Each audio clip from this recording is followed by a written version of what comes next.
We're going to learn about the chords that you can build on the different notes of the scale degrees. But in particular, we're going to focus on 3 chords, which we call the primary chords. Now, if you look at the C major scale, we have 7 notes. The top note is the same as the first note, which is a C to a C. It's an octave.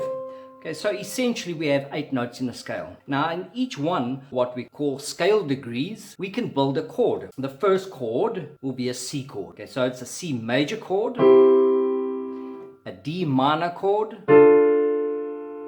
a E minor chord, a F major chord, a G major chord, a A minor chord, and what we call a B diminished chord,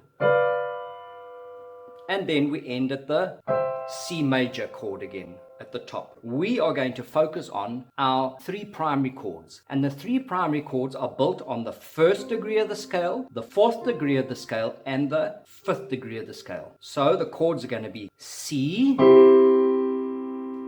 F, 4th degree of the scale, and G on the 5th degree of the scale. But now what we're going to do, instead of playing them like that the whole time, we're going to play them so that the chords are in close proximity to one another and they are easier to actually move to and from. So if I was playing a song, for example, okay,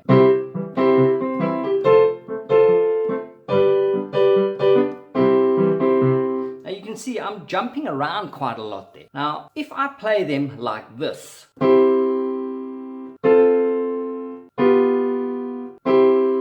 there's not so much jumping around, and you can see they move smoothly. Okay, so if I played another little improvisation,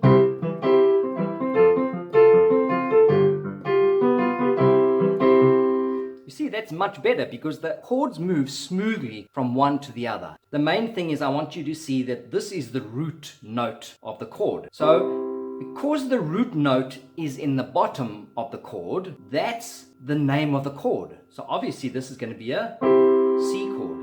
Okay, what is this one called? That's called an A chord because the root note is in the bottom.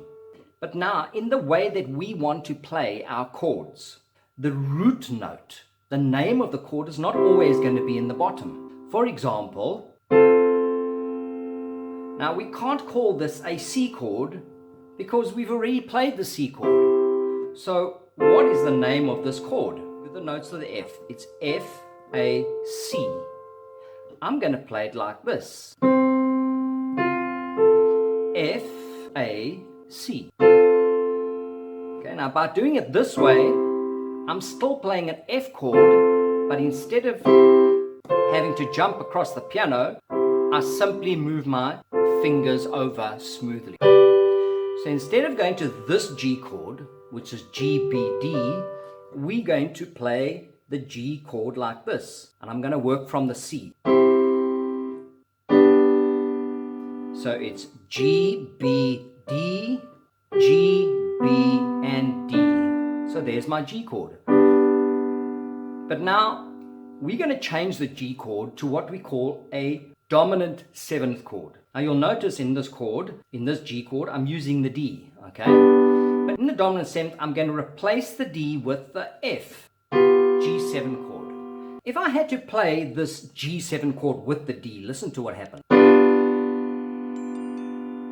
a very strong sound. So instead of doing that, I'm going to do that. I'm going to do this assuming that you've gone to my major scale series, where I've dealt with all the white note scales. I'm going to play both hands together.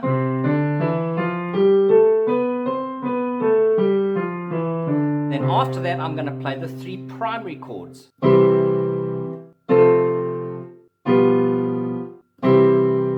Now, I want you to notice the fingers that I'm using. Okay? Right hand, left hand,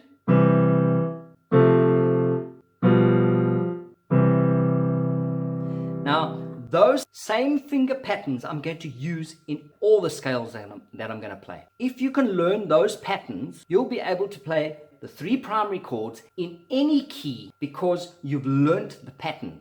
Now look what happens. I'm keeping the C in, but I'm moving the other two up. Now if I go from the C to the G7, I'm moving the thumb down to the B and I'm squashing those two together. If I move from the F down to the G7, that goes down and that goes down. Notice I'm using my fourth finger. If you look at the left hand, now what's the most natural finger to put over here when I play the F?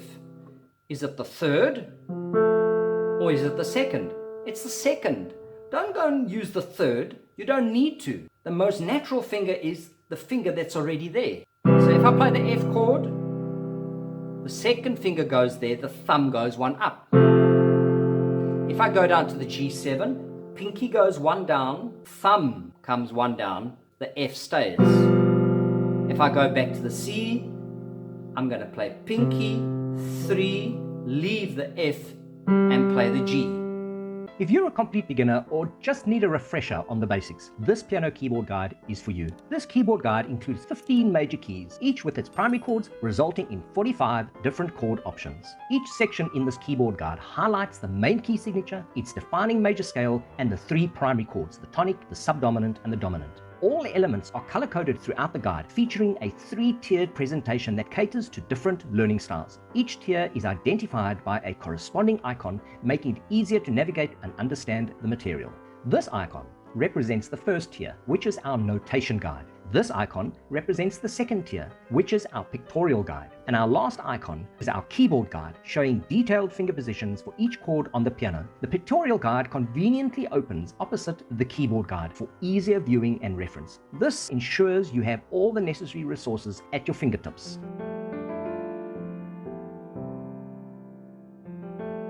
Okay, C major.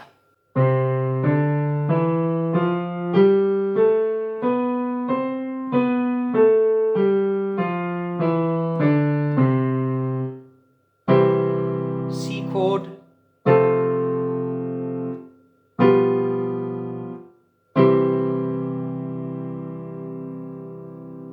D major,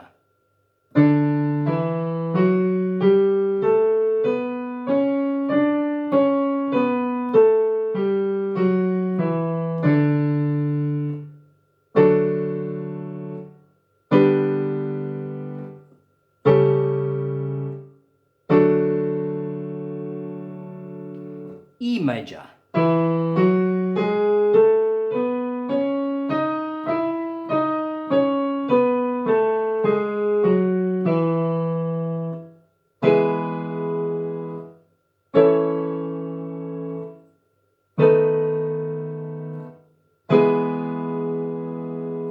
F major,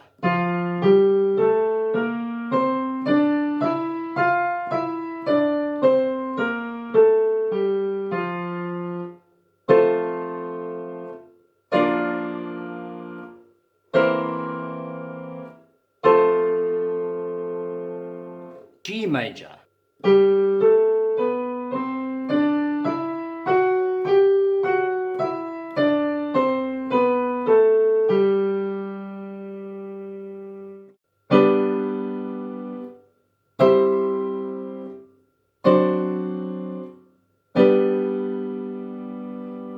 A major,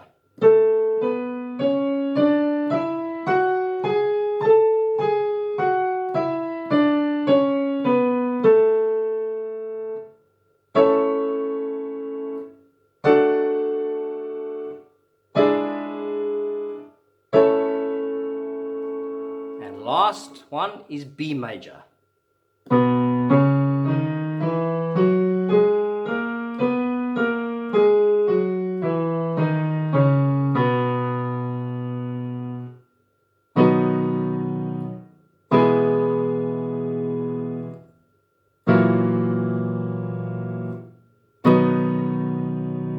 You'll notice I use different fingers there.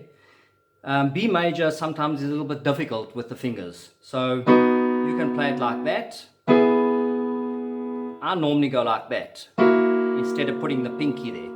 It's a stronger finger. You can do that, you can do that, or you can do that. Whatever feels comfortable. The left hand, I would go like that.